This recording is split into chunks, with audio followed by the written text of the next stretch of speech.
Hi, everybody.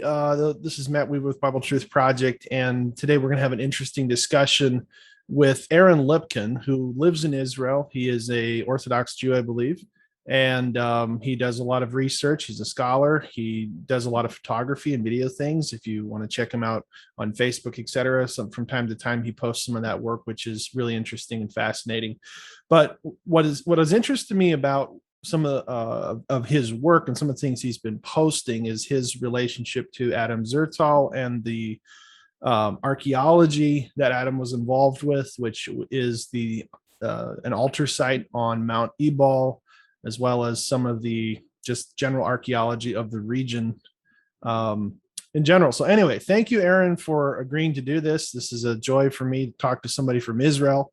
This is the first time that I've had somebody from Israel, and I'd love to do many more. But I know you're excited about the Bible and excited about archaeology, and this is going to be a tremendous treat for us. So thank you so much. Thank you, Matthew, for having me. It's a great pleasure to be here. It's always a pleasure to speak about Bible and archaeology, which are my most favorite topics. And as archaeology is the science of the past. Yep. And then, every day that passes, every week that passes, we have more and more discoveries here in Israel. Yep. And so it's funny that the science of the past is always renewing. There's always new things happening in news. And so, it's definitely not just the science of the past. Absolutely. And the more stuff that gets found in Israel, and from a Western perspective, I think we underestimate how much stuff is there. Like in the experiences that I've had over there, you could literally spend the next probably 100 to 200 years and still find new archaeological evidence of ancient Israel, biblical sites. I mean, this stuff is all over the land, and it takes a tremendous amount of resources and work to dig this stuff up. But it's really exciting Definitely. in the day and age that we live in, that we can see this truth come out, which proves that the biblical account is true, biblical account is reliable, and in a world of skepticism, the evidence for God is growing, not diminishing. Right. Amen. And when you travel around Israel, when I live in Samaria, in the biblical heartland of Israel, where all the stories happen. Yep. And every time I travel from my home to Jerusalem or to Tel Aviv, and I just, I drive and I pass through these hills on the right and the left. I see archaeological tells all the time. I mean, Yep. they're just sitting there waiting to be excavated, and most chances they won't be, Yeah. because like you say, there's so much archaeology in Israel, and everywhere you're looking, there is something that happened in the last 3,000, 4,000 years that's worth excavating. And sometimes I think to myself, what are we missing? I mean, maybe on that hill that I just passed, there is some sort of a tablet or writing that would, totally change our whole perspective of the Bible and archaeology, and we won't get there because there's so much to excavate. Yeah, absolutely. So I guess, I mean, this is an open discussion as far as what we do. I know at some point we want to talk about, I'd love to hear about the altar site and also the whole Gilgal thing. I know you've touched bases with some videos that you've been talking about that. I guess you can lead into whatever you want to talk about at this point. And if I have questions, I'll just shout them out and we'll go back and forth, and yeah, see where it leads. Okay. So I'll give a short testimony from my life. Okay. I was born and raised in Jerusalem to a traditional Jewish family, which means that we believed in God, we believed in the Bible, and the Hebrew scriptures. But because we were traditional, it meant that we weren't so observant of the laws, and so we would barbecue on the Sabbath, or watch TV and take hikes, and and do things on the Sabbath. We wouldn't keep the dietary laws so strictly. So I would eat in restaurants that weren't kosher, but I would try to eat things that are kosher. So that's kind of like what it means to be a traditional Jew. And I always also remember myself always loving the Bible, reading the biblical stories. I had a series that my parents bought me, a series of books that are illustrated with the figures in the Bible. And I saw Moses, and I saw Solomon and Ezekiel, and I remember reading them, again and again and again. I really loved them. And unfortunately, things changed when I got to high school. We learn Bible in schools in Israel. It's part of the curriculum, and also secular schools learn Bible. The problem is that in high school, the version of teaching of the Bible is the criticism of the Bible. So I remember going into my Bible class at school in high school, and our teacher stood in front of us and said that we're going to learn the book of Genesis. And I was very happy, and I love Genesis. And then she started saying things that I've never heard before. She said that the book of Genesis, the first chapters, are a mythology. That all the stories that are mentioned in the book of Genesis are actually Assyrian and Babylonian myths, and that at a certain point, the Israelites took those myths and manipulated them to fit a monotheistic theology. And for me, as a Jewish boy who believed in God, believed in the Bible, this was not what I was expecting, especially not in a Jewish school in Jerusalem, in Israel. Yep. And later on, when I served, when I was a student in the Hebrew University, I had a friend who learned archaeology, and she came to me one day and she said, "Aaron, I see that you're religious. I just wanted you to know that the Exodus never happened. Moses and Joshua never existed." And that's what we're being taught in archaeology in Hebrew University in Jerusalem, in Israel. Yep. This was in the late 1990s. So what we see from this is that the mainstream view in the academic world has been, at least in the past, since the 1960s and 70s, has been that the Bible is actually a fairy tale. It's a mythology. The stories there are either never happened or are very inaccurate, and that everything was just invented during the time of King Josiah in the eighth century BCE, and nothing of it really happened. The more you go back to the times of Joshua and the judges, Moses and the patriarchs, the more the credibility of the historic description fades away. So that was basically the situation, and I went on with my life in tourism and in education, Jewish education, and I was involved with Birthright.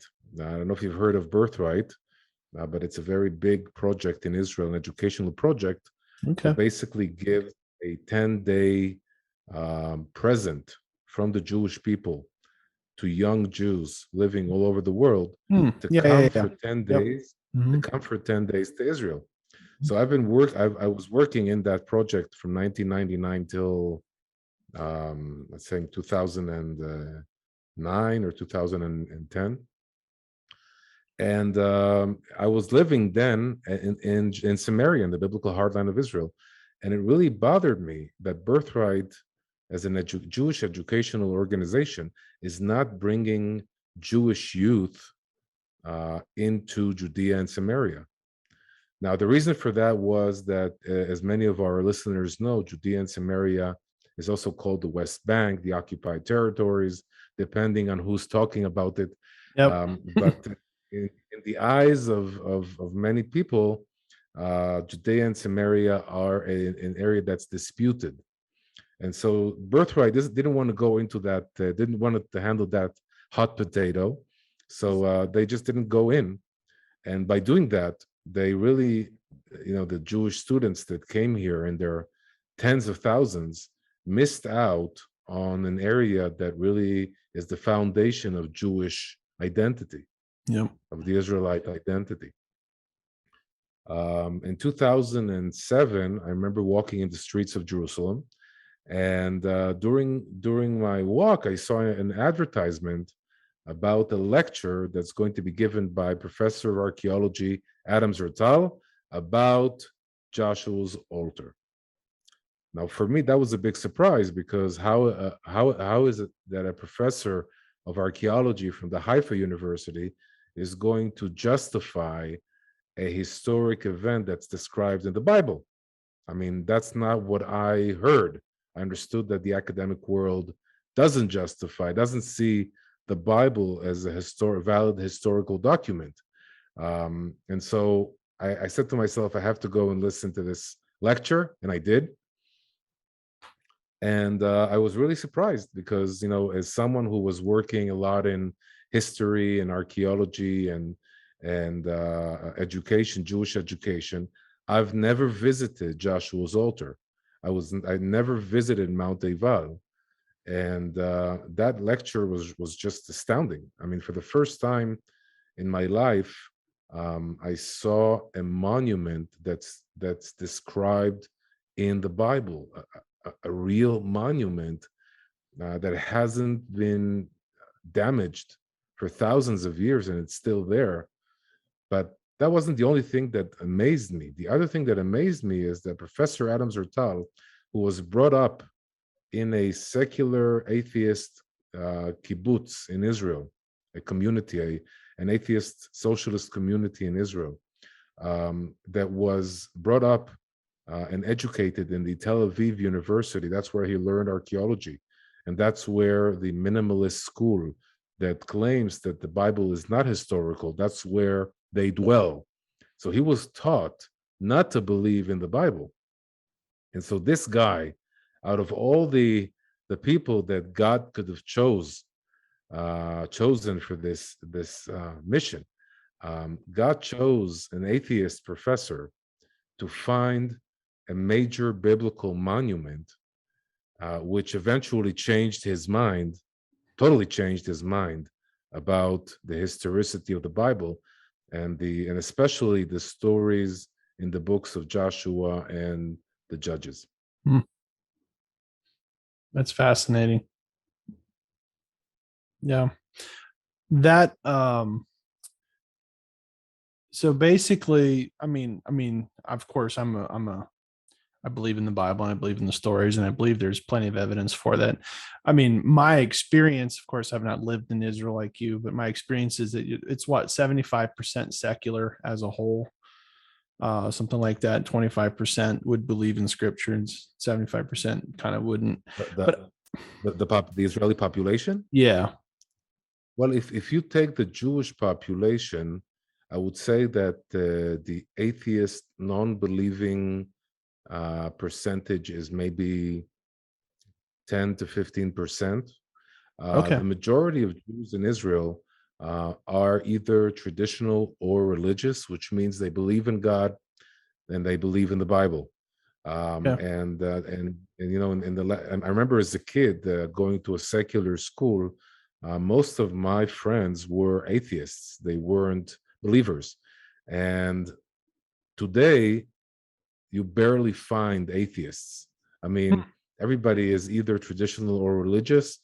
And one of the reasons is that there is a spiritual revival in Israel, has been in the last few decades, and especially in the last 20 years. So, definitely it's going in a good direction. Very interesting. So the evidence, I guess we can get into the altar site. You had mentioned you want to do some PowerPoint or whatever. Just let me know, or you can share the screen, however you want to do that. But getting into the altar site. So that's, for some people who may not know what we're talking about basically modern day Nablus. Kind of sits nestled in between these two mountains, Gerizim to the south, Ebal to the north.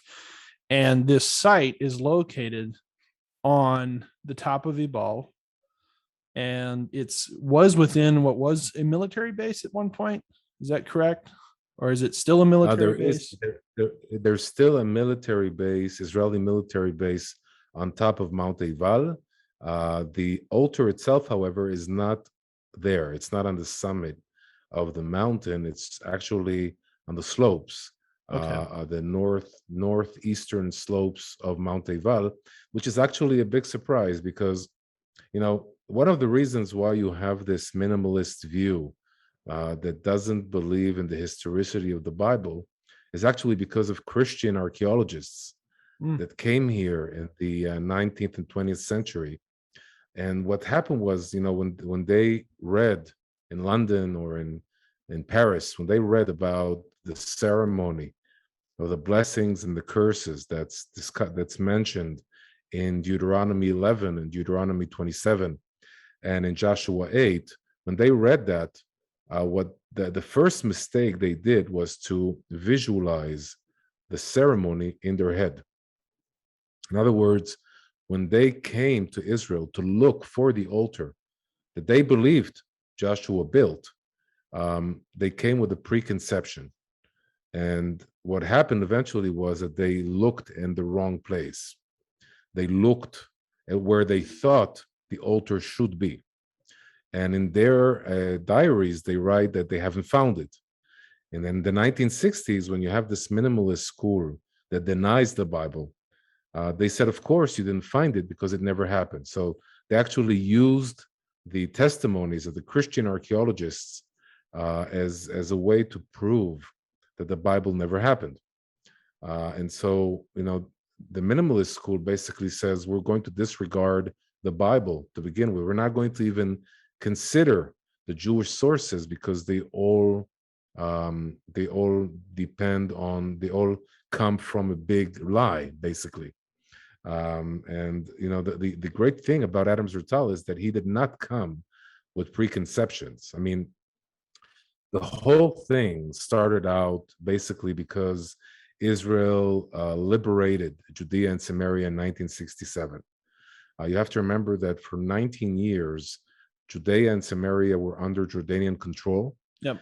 There were a couple of excavations done in that area, but there was really never a thorough mapping, archaeological mapping or surveying of Judea and Samaria ever. In other words, if you were an archaeologist in 1966 and you wanted to get an archaeological map of Judea and Samaria, there wasn't one to be found. In 1967, when Israel liberated Judea and Samaria, that was the first time that Israeli archaeologists actually had the opportunity or the possibility to do a thorough survey of this uncharted area. And Adam Zertal and his crew were assigned to the Jordan Valley and Samaria, the area of the tribe of Manasseh. Mm-hmm. And again, Adam Zertal and his crew were not doing it to find the altar or to prove the invasion of the Israelites in the Iron Age. That wasn't their intent. Their intent was just to survey, to map. Whatever they found, whatever clay or walls or whatever they found, they dated and just wrote on a map. And because they came with no preconceptions, when Adam Zertal is walking on Mount Ebal in 1980, surveying the mountain, just simply surveying it, he wasn't looking for the altar. He wasn't saying the altar should be here or it should be there. He just walked with his crew and they bumped into what basically changed his life. What they saw was, first of all, they saw an ancient wall with a very peculiar shape to it, which kind of reminds you of a kidney or a foot, a footprint. And this is actually one of six that his crew found eventually in the area of Samaria. And as he went into the compound, he saw a rubble of stone, just this pile of stone, and all around was Iron Age 1 pottery, Iron Age 1 ceramics. And that really made him very curious. And he decided that he wanted to excavate. It took 2 years, but in 1982, Adam Zertal and his crew came there and they started excavating, and they excavated there from 1982 till 1989. And what they did was very simple. The crew just came to this pile of stone and they peeled off the outer layer that was covering this pile of stone. Let's call it the first level for the sake of this interview. And after they took the first layer out, a stone structure emerged from this pile of stone. Now, this structure, just to very simplify it, was a high ground, a square cubical high ground with a ramp going up to it, and two service ramps on both sides of the major ramp that accompany the major ramp and then go around the cubicle. The cubicle itself was sealed, and during the excavation, they opened that seal, and what they found there was amazing. They found around 2 meters of bones and ashes. Okay. The cubicle didn't have an entrance. It wasn't a house or a room. It was just this cubicle that was filled with bones and ashes, which actually kept it intact. That was the filling of the structure. Adam Zertal sent the bones to be analyzed in the Hebrew University, and the results were very, very interesting. They were all animals that are mentioned as pure animals in the Bible, meaning there were goats, sheep, cows, deer. None of the animals were unpure animals. You didn't find any pig bones or horse bones or donkey bones, which is really one of the biggest characteristics of an Israelite site. When you excavate a Philistine site or a Canaanite site, there's always like a 30% or 20% pig bones or horse bones or donkey bones. When you excavate an Israelite site, you don't find these bones in the assemblage of the bones. Another interesting thing about the bones is that they were only male. Yep. And they were all young animals. Yep. Again, if you look in the Bible, this doesn't surprise you. This Right. is God's commandment. When you sacrifice, it has to be male. It has to be until 1 year old. It has to be a certain list of animals. You can't just sacrifice any animal.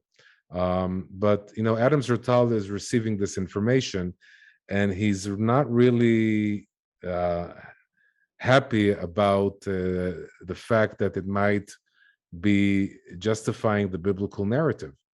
Other things that Adam Zertal found were Egyptian earrings. He found pottery, like handles of colored rim jars that were marked with a special marking that doesn't appear anywhere but in cultic places like the footprints or Shiloh. He also found vessels with offerings, vegetation offerings. He found a dye, which is like this cube that you throw, like in Las Vegas when you gamble. He found one of these cubes that might have been used in when we read about Yom Kippur, the Day of Atonement. We know that there is a certain lottery that goes on there to choose between Yep. the scapegoat, Yep. and so definitely that's something that's part of the Israelite cultic behavior. By the way, is it okay if I use the word cultic? That's the Sure. Yeah. archaeological Nope. definition. I know that I mean, many I'm Christians familiar don't with it. like. I mean, it's viewers. I mean, if you explain it, it's fine. Basically, it just means it's like a sacrificial site or a religious site. Yep. Exactly, exactly. Um, Another thing that really was amazing is that they found pieces of plaster. When we read the chapters in Deuteronomy, in 11 and 27, especially 27, the plaster is a very integral part of the altar. It's The plaster is being put on the field stones of the altar. The Bible, parts of the Bible are written on that plaster. Hmm. So it's definitely a major part of the story of the altar. Again, Very Adam interesting. Zertal finds these huge pieces of plaster. And another thing that they find, and we spoke about the first layer of stones that cover Yep. the major structure. The major structure is actually the second level, and the first level is a round circular altar that is in the center of the cubical high ground that I mentioned. And Adam Zertal believed that because he believed that this was a cultic site, he believed that the circular altar is the founding altar. In other words, when the ancients came to that spot, they first built the circular altar, sacrificed on it to sanctify the area. Afterwards, they built the altar, the Hmm. big structure. Yep. The first level that was covering the structure, Adam Zertal writes in his book, A Nation Born, seemed to have been put there intentionally. Um, for some reason, the ancients that built the structure wanted to stop using it, and they covered it intentionally with field stones, which for us, luckily, was very good because it actually kept the structure intact. The bones and the ashes kept it intact from the inside, and the outer layer of stones kept it intact from the outside. Hmm. So this is definitely a great thing that they've done. I don't think that they thought that Israelites would find it again after 3,000 years, but that was definitely something that helped. The site is a one-layer site. In other words, it was used only once in a certain period of time. It was decommissioned and was left to stay there for thousands of years. Hmm. This is, again, something that is not, it's very unique because usually archaeologists work in archaeological tells, which are basically layers and layers of civilizations building one on top of the other. And so there's a big salad. You always find many historic periods and many civilizations. Here we're talking about a one layer, one civilization structure. Now, Adam Zertal, um, you know, he's excavating there and he's saying to himself, I don't know what this is. And what archaeologists usually do when they find something that has no, they know what it is they go to libraries, they open books, they start reading about structures from other periods of time and other civilizations. And Adam Zertal looked at Assyrian and Babylonian and Egyptian structures, and he couldn't find anything that resembled the structure he found on Mount Ebal. And one night he's sitting at the dining hall of the Shavei Shomron community near Mount Ebal, where his team was staying overnight, and he basically sketched the picture of this structure that he found, and an Orthodox Jew passes by, and he sees this sketch, and he says, "Professor, is this what you found on Mount Ebal? And Professor Zertal is looking at him and says, yes, this is what I found. I don't know what it is. I looked everywhere. Assyrian, Babylonian, Egyptian, couldn't find anything.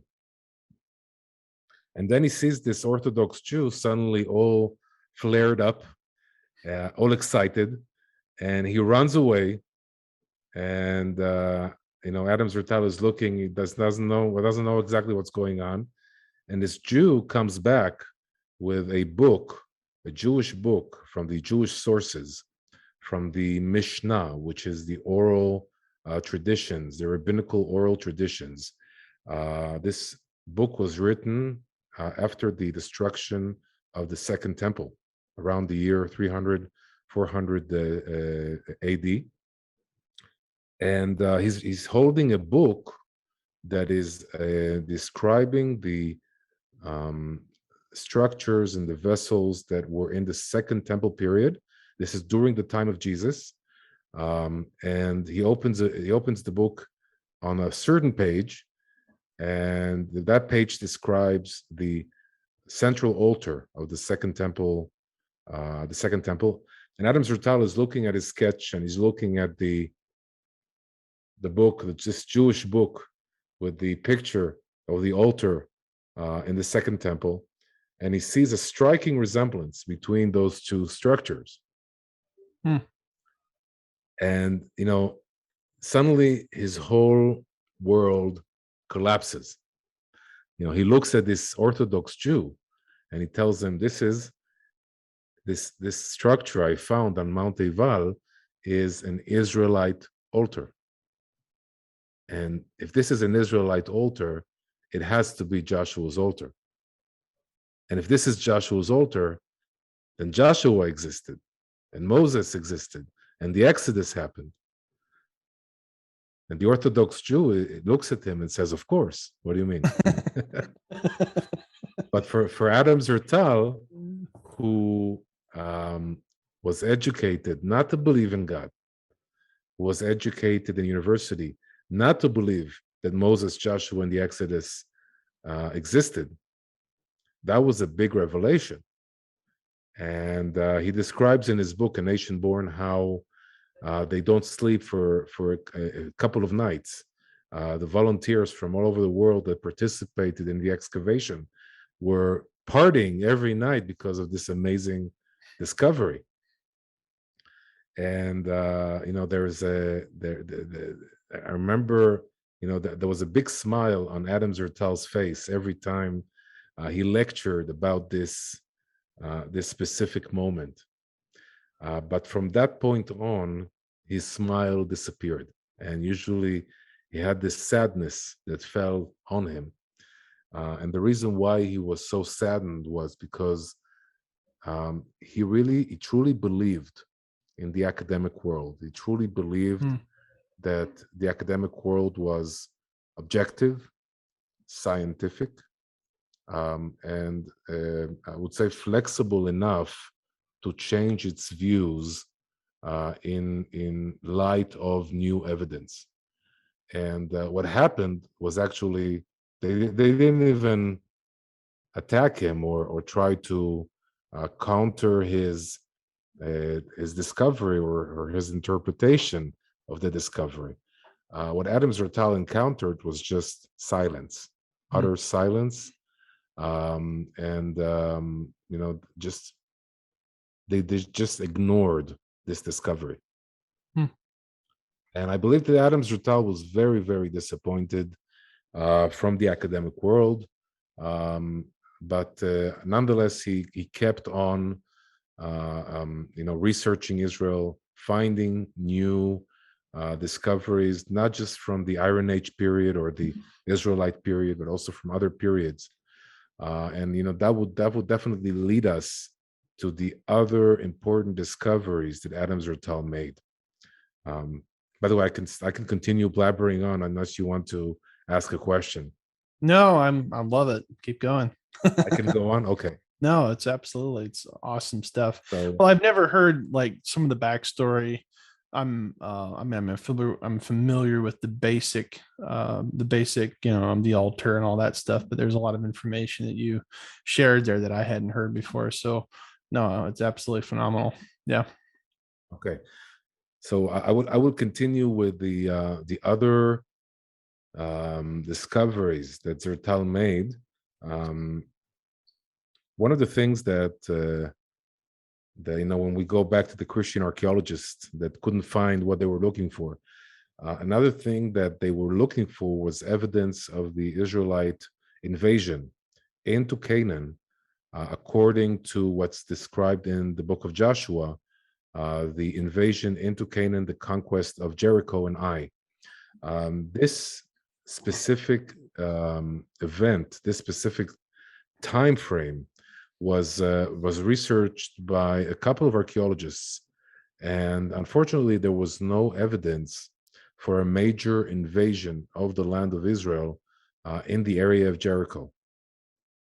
So again, comes this minimalist school in the 1960s that claims that, of course, you couldn't find um, evidence for an invasion because it never happened. It's not surprising. And again, you have this 1967 liberation of Judea and Samaria and the Jordan Valley, and Adam Zertal's crew is mapping the Jordan Valley, and they're mapping the area of Jericho. And as we just mentioned, there's no evidence of a crossing and of hundreds of thousands of people settling in that area for any period of time. However, as they continue mapping the Jordan Valley northward towards the area called the Jabbok Pass or the Adam Bridge, they encounter plenty of evidence for an invasion. Let's just say what they found. As they mapped that area that I'm talking about, they discovered semi-nomadic camps in the Iron Age 1 period. We're talking about the year 12, around the year 1250. And the reason why that's surprising is because when you go to the earlier time, the late Bronze Age, which is before the year 1250, there are virtually no settlements in the Jordan Valley. This area is a desert. It's unhospitable. Nobody's living there. So what the archaeology is basically telling us is that at the late Bronze Age, the place is empty. There's nothing there. Comes the early Iron Age, and suddenly there are hundreds and hundreds of semi-nomadic camps that just appear from nowhere. In other words, we have the Jordan Valley on one side, the Jordan River on one side. On the other side, we have the west bank of the Jordan River, the mountains of Samaria. There's no evidence of any population invading the Jordan Valley from the west. So the conclusion is very simple. These people came from the east. They invaded. They were semi-nomadic. That's what we know about them. But when we open the Bible eventually and we read it, there's a very clear explanation to this sudden appearance of this population, this semi-nomadic sheep herding population in the early Iron Age. These are the Israelites. So suddenly you have this dynamic where it's not like you read the Bible in Paris and London and then go to look for the evidence in the land of Israel, like the Christian archaeologists did in the 19th and 20th century. It's not the minimalist school that claims that the Bible is a fairy tale, should be disregarded and not learned from or looked at. We're talking about a new school of thought that combines the two. In other words, you go as a minimalist, Yep. you document, you map, you say what you found. And then, in order to understand what you found, you open the Bible and you read it.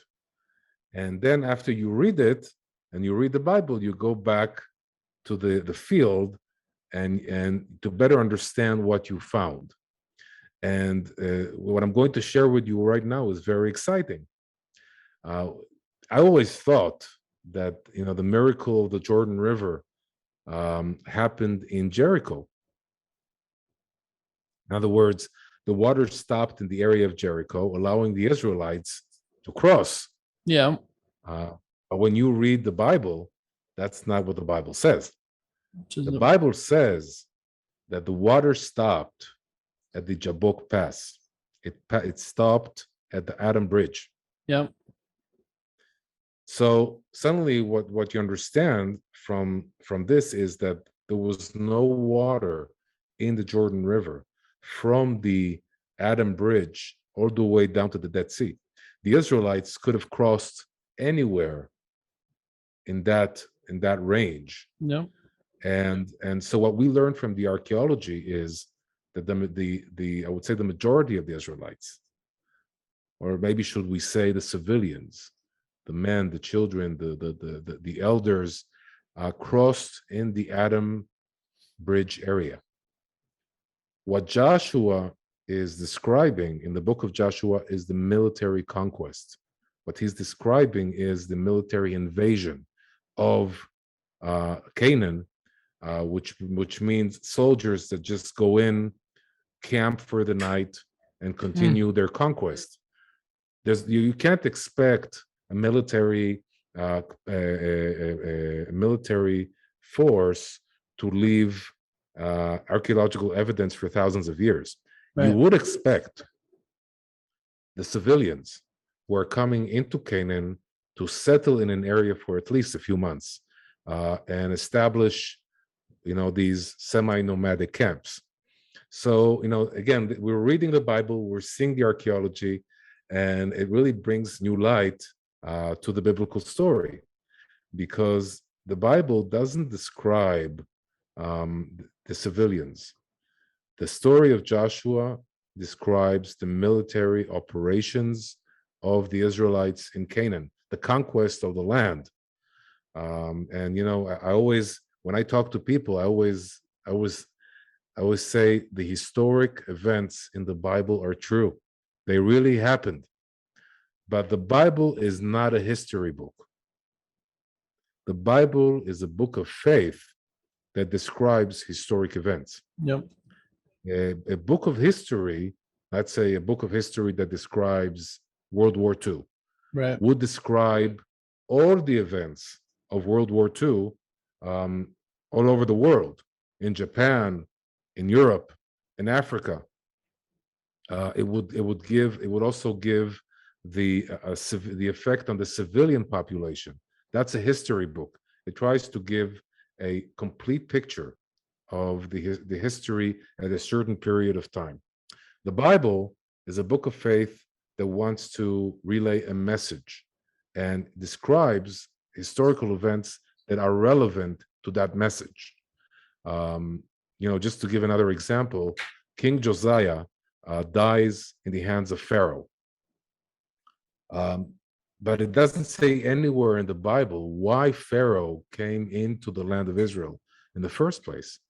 Now, thanks to stealers in Babylon and in Assyria, we understand that Pharaoh came into the land to fight the Babylonians, to join with the Assyrians against the Babylonians. This was a world war in that time. Yep. The Bible doesn't say anything about this war. What interests the Bible is the death of King Josiah by Pharaoh. So in other words, again, the Bible is not a book of history.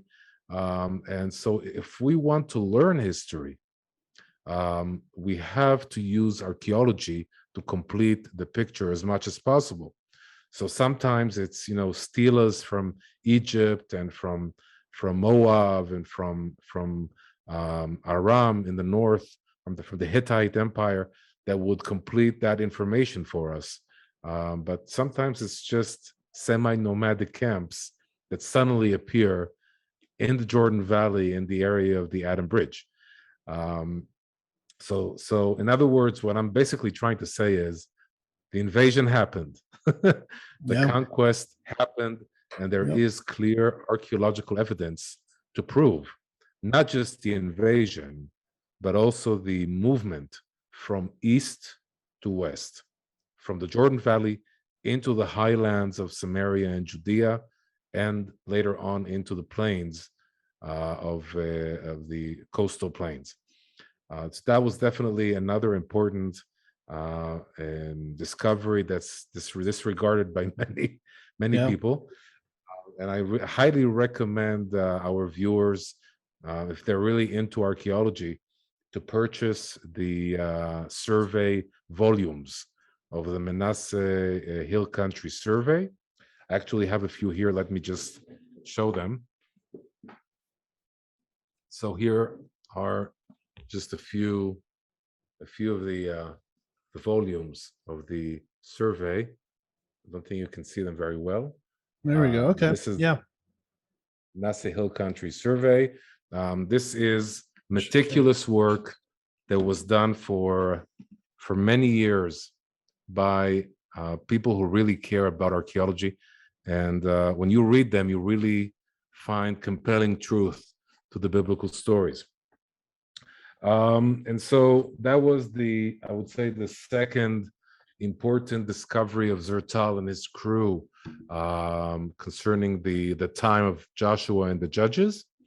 And the last but not least is, I would say, the cherry on the cream, as we say in Hebrew, and that is the discovery of the footprint structures. So we just mentioned the discovery of these semi-nomadic camps that were suddenly appeared in the Jordan Valley.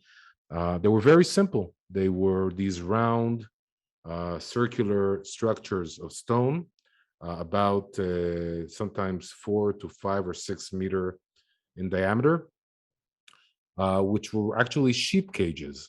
This is where the Israelites kept their livestock, and they would build the tents around the stone cage. So eventually they took off, they dismantled the tents. Now what was left was these circular stones structure.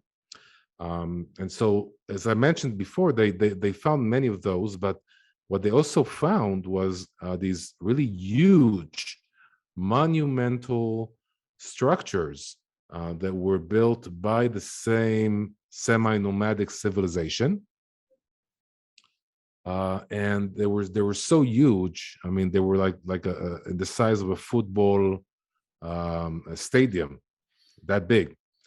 And the shape of the structure resembles a footprint, or an oval shape that Adam Zertal and his crew didn't really understand in the beginning.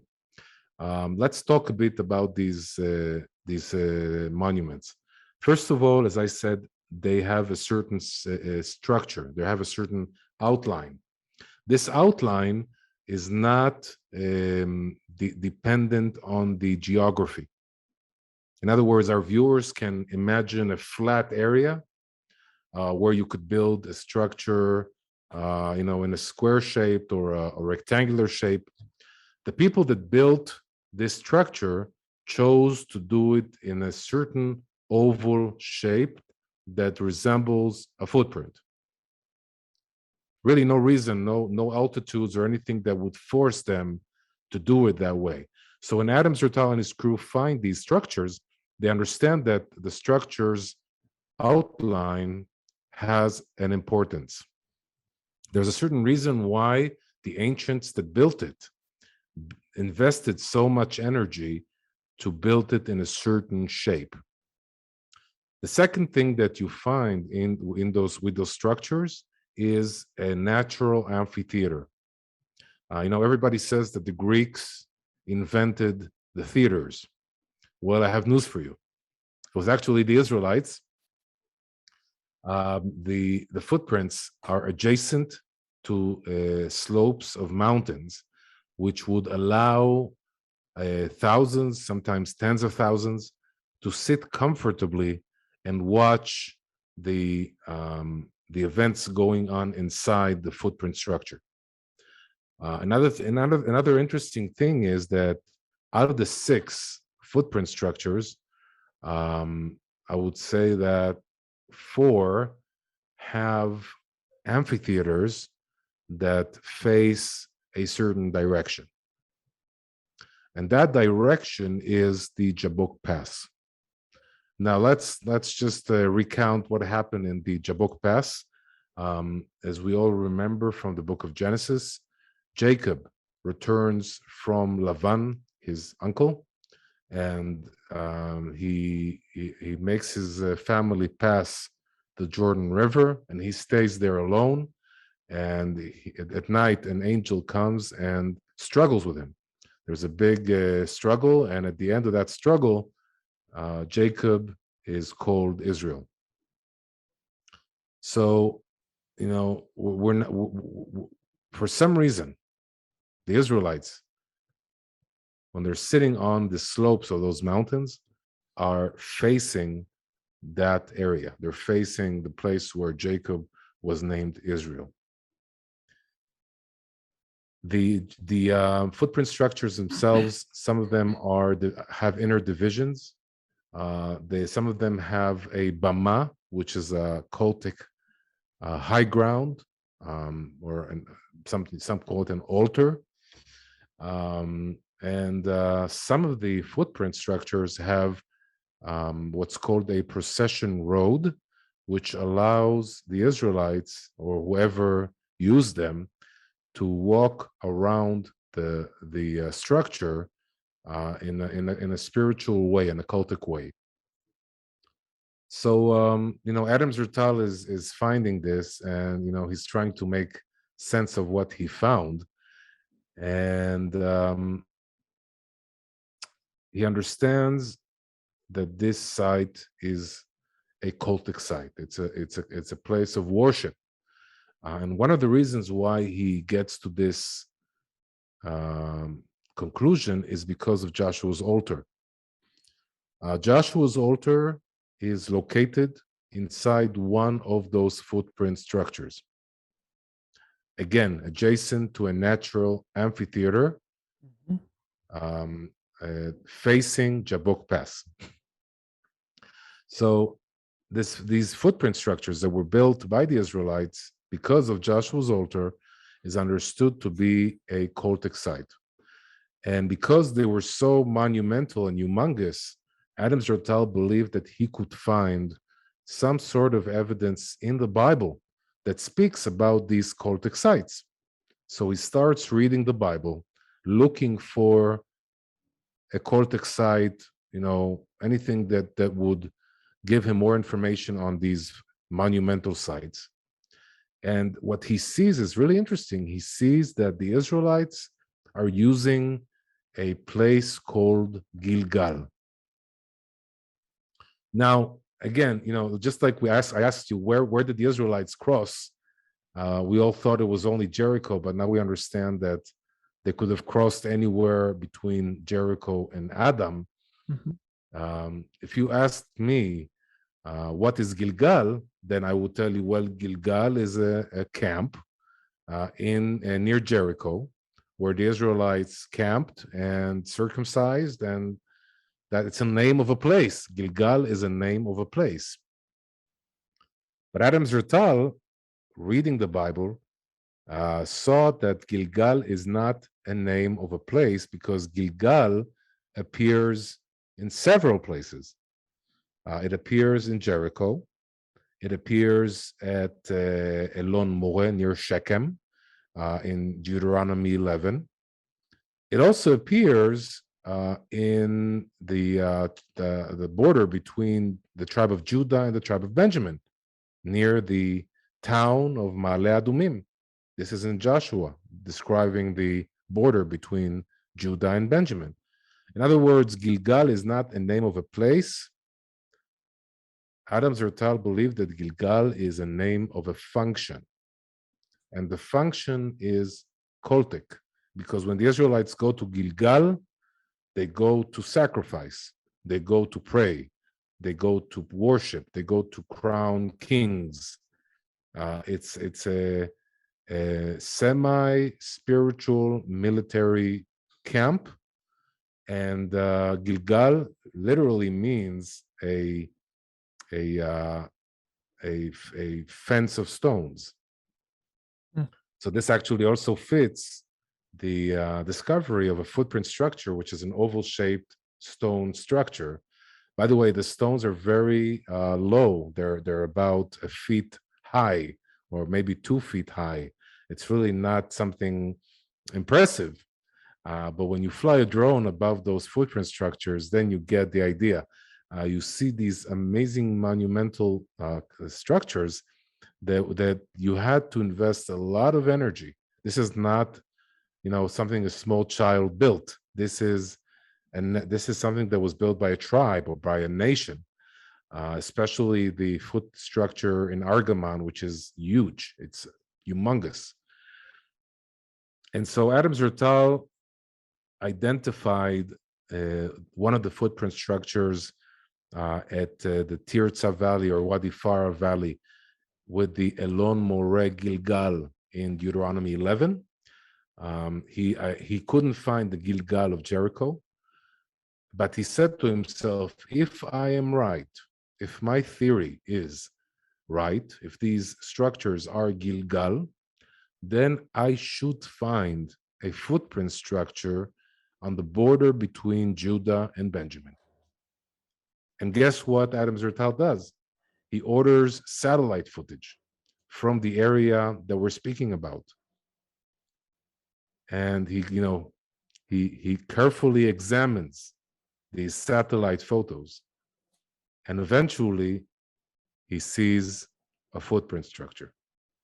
Hmm. Now, this is not a footprint structure that was found during the survey. The survey is walking, mapping, looking, you're physically there.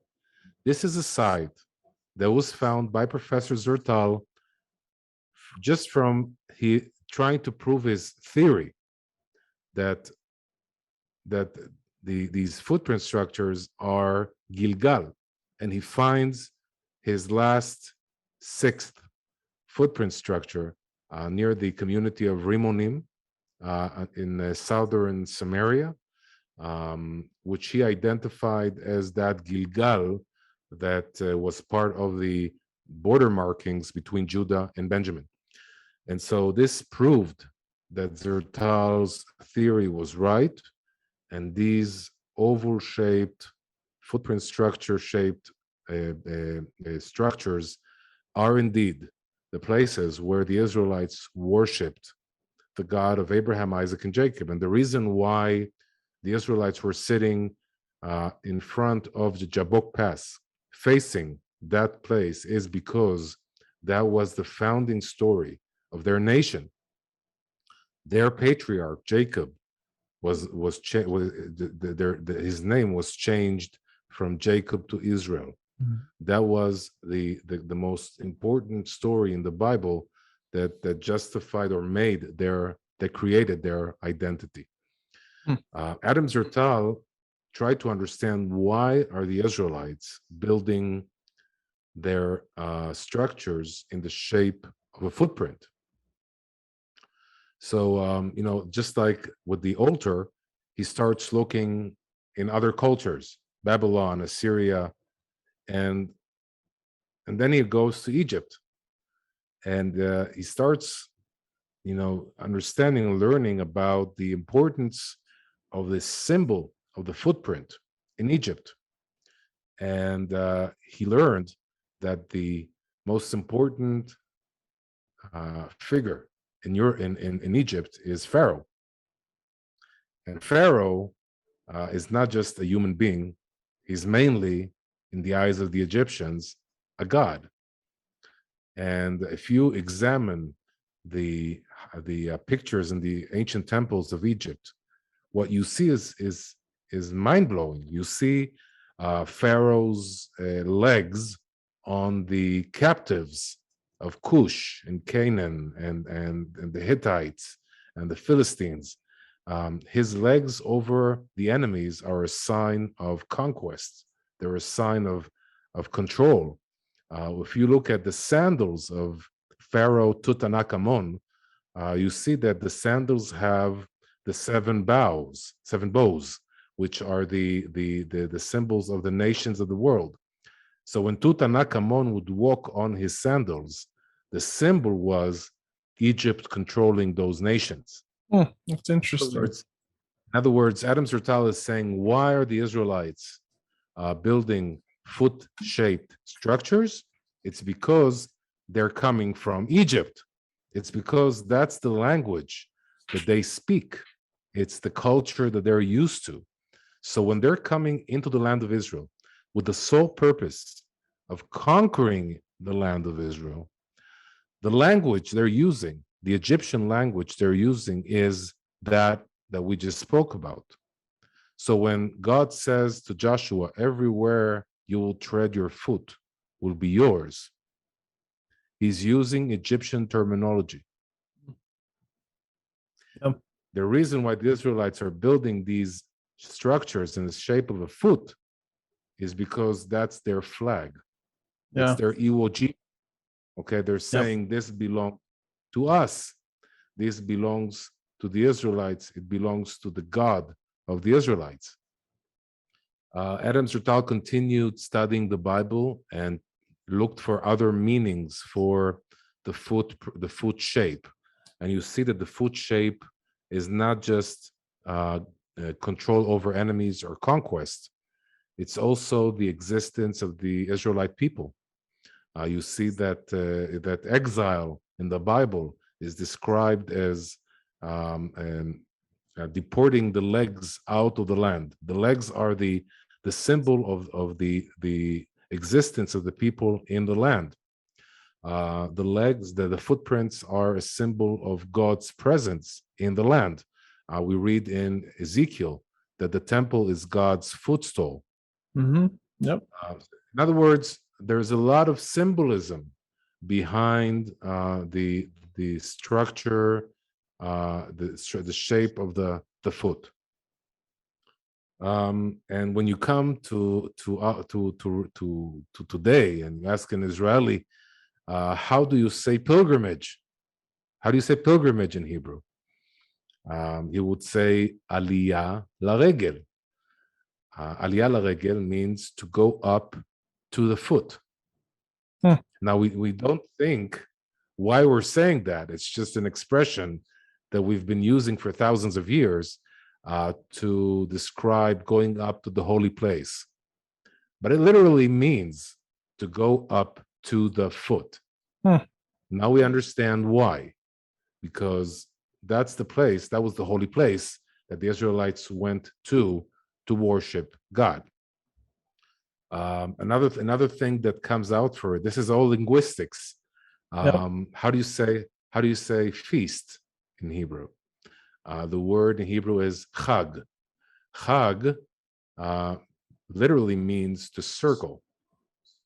We know, when we just mentioned that many of the footprint structures have procession roads that go around the foot. So we can imagine the Israelites worshiping the God of Abraham, Isaac, and Jacob, circling the foot. And today we say Chag, which means to circle, or we say happy feast, Chag Sameach, which means happy circling. So this is, we started out our discussion by saying that archaeology is the science of the past, but we learn a lot about the present from these archaeological discoveries. Well, that is fascinating. That gave me a lot to think about. So the first thing I thought of when you mentioned the whole foot, and that is, would it have been big enough for the Mishkan, for the tabernacle, to have been built inside of the footprint, or I mean, is that something that was considered at all? Since the first thing I thought when you said footprint was the same thing, the earth is his footstool or whatever, to where they would symbolize the foot of God in the land. But I mean, there's no way to know that for sure, but is the dimensions big enough to where it could have fit within that footprint? Yes. I would say that out of the six footprint structures, I think that four of them can host the tabernacle, and two cannot. Okay. One of the things that Adam Zertal points out is that in Psalms 78, there is a verse that talks about the tent or the tabernacle of Shiloh, Mhm. moving from Shiloh to Adam.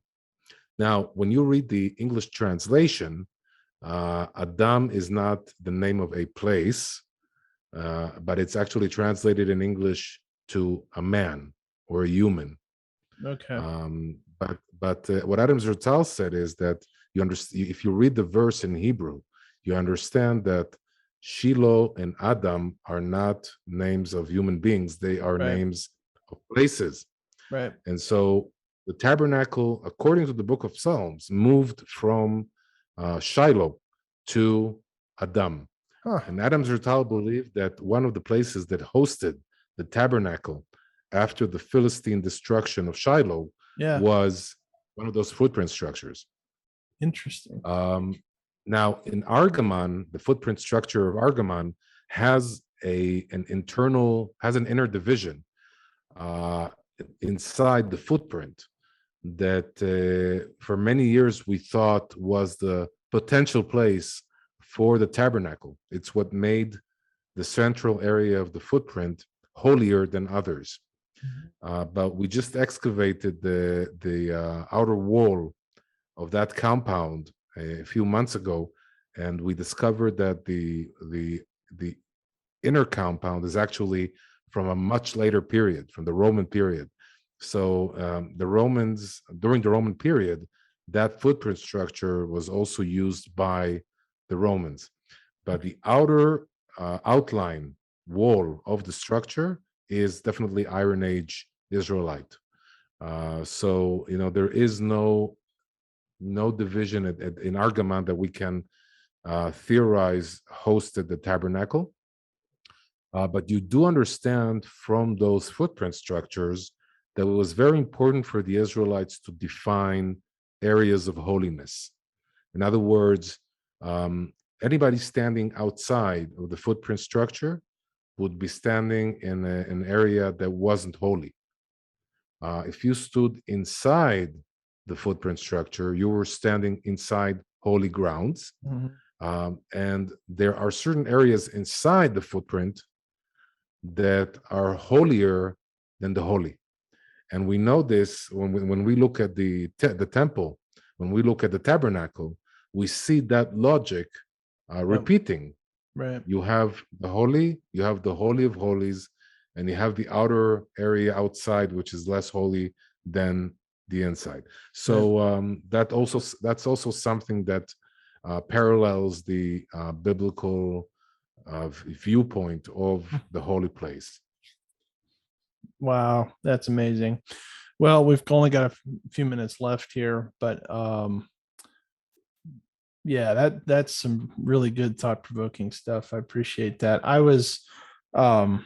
have to come see it sometime. I wanted to, of course, coronavirus has messed up a lot of things, so but I really wanted to have, to get over this fall, or if nothing else next spring, but we'll see. We'll see what happens with the regulations, but fascinating stuff.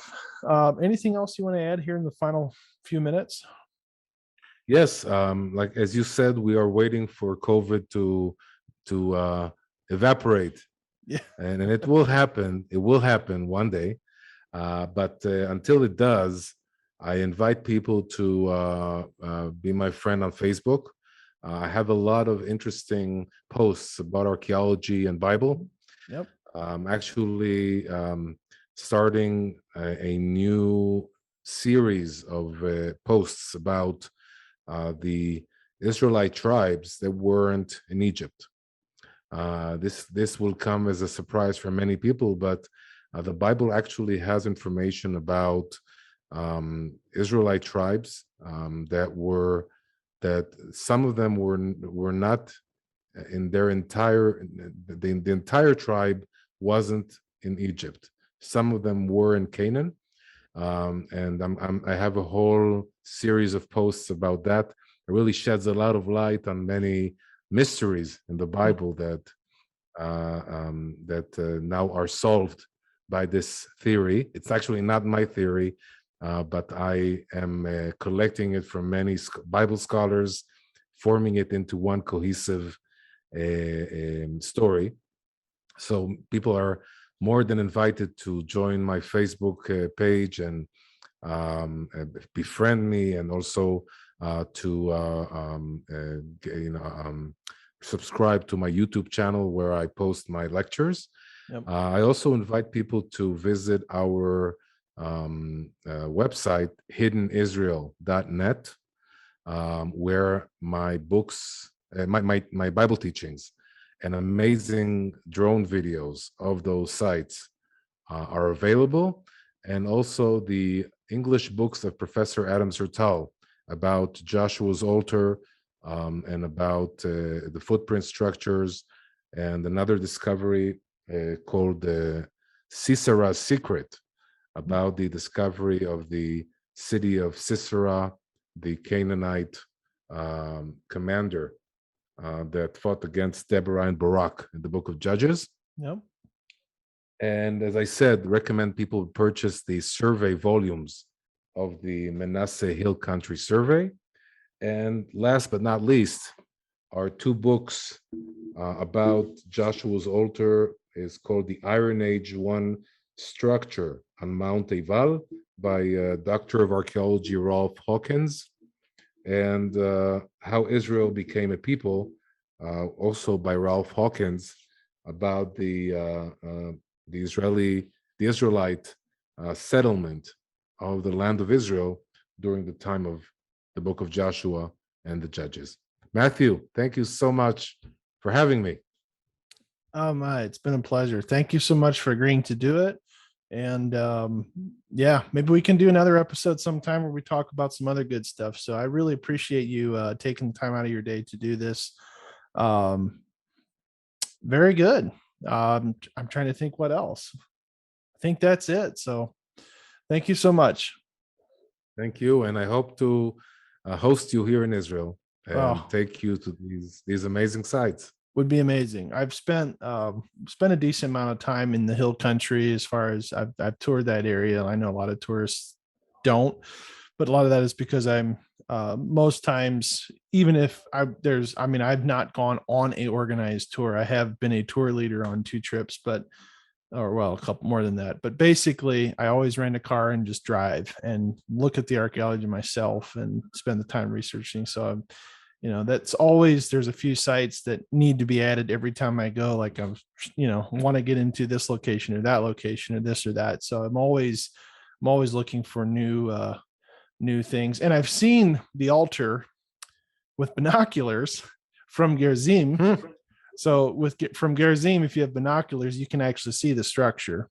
Right. If you zoom way in, you can see it. So I've seen it that way, but I've never seen it standing right there. So that is definitely something I want to do. So you saw it from Mount Kabir. Oh, okay. from Elon Moreh, right?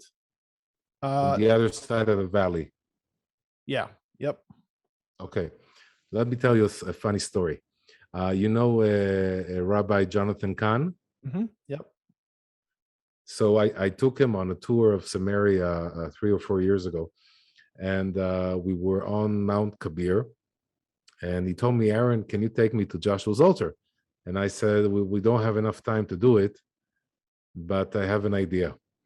I pulled out my drone and my VR goggles, and Jonathan Kahn sat on a bench with my VR goggles, and I flew my drone to the other side of the valley. We flew over Joshua's altar for like I don't know, 30 or 40 seconds because my battery was, Batteries. Yep. was almost going. And when I got the drone back, he said, Aaron, I did not expect that. That's amazing. So That's yeah, awesome. Wow. All right. Thank you, sir, so much. my pleasure. And again, hope to see you soon.